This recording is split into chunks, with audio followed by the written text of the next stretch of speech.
Bonjour tout le monde. Donc aujourd'hui, on va corriger les erreurs concernant le programme suivant. Bien sûr, c'est un programme en langage C. Et bien sûr, de façon générale, il faut distinguer entre deux types d'erreurs, les erreurs syntaxiques et les erreurs sémantiques. Donc les erreurs syntaxiques, tout ce qui concerne l'orthographe de langage de programmation, donc au niveau de syntaxe, au niveau d'orthographe, on peut dire ça, et au niveau, bien sûr, sémantique. Donc là, c'est au niveau de le résultat qui peuvent être euh, donc illogiques au niveau de l'affichage. Donc on commence par les erreurs syntaxiques, ligne par ligne. Donc la première ligne, c'est include studio donc pour faire l'appel de la bibliothèque estate, mais il faut mettre le point H. Donc c'est la première erreur. Pour l'intmail, la fonction principale, c'est bien. La déclaration A et B, et il ne faut pas mettre le point virgule pour séparer le troisième variable parce que nous avons les mêmes types de variables. Chaîne de caractère, donc un caractère pour l'opération.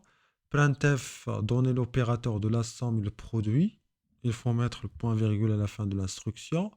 Scanf, nous avons les apostrophes, il faut les remplacer par les guillemets. Et bien sûr, il faut mettre l'adresse de la variable. Ce n'est pas seulement le nom de la variable.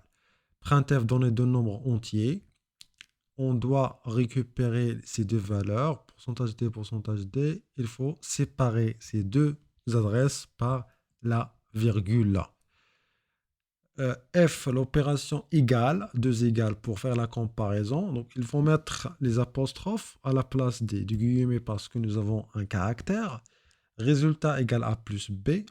Printf, le résultat est, donc c'est bien. Pour elseF, on n'a pas de problème au niveau de syntaxe. La même chose pour la dernière instruction, retourne 0 point. Et nous avons terminé la fonction principale par l'accolade fermant. Donc nous avons terminé les erreurs syntaxiques. Maintenant, on passe aux erreurs sémantiques. C'est pour cela qu'il faut comprendre l'objectif de l'exercice. Nous avons demandé à l'utilisateur de donner deux opérateurs plus ou l'opérateur astérisque pour dire qu'on va mettre seulement deux opérations mathématiques. On doit récupérer le caractère opération. On doit demander deux nombres entiers, A et B. Et pour F, nous avons en fait l'opération de caractère égal plus. Il faut mettre la somme, puis il faut faire l'affichage. Donc là, nous devons avoir l'accolade ouvrant et l'accolade fermant pour ces deux instructions pour dire qu'on a le, donc elles appartiennent au même bloc de la structure conditionnelle.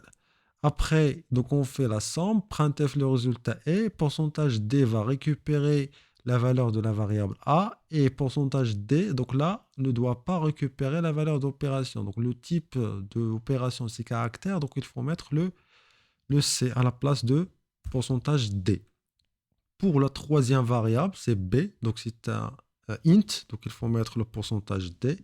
Et à la fin, pourcentage D, c'est le résultat. Donc nous avons le même donc format pour le deuxième printf. Donc ça marche. Donc où nous avons juste changé l'opération de multiplication à la fin comme dernière variable.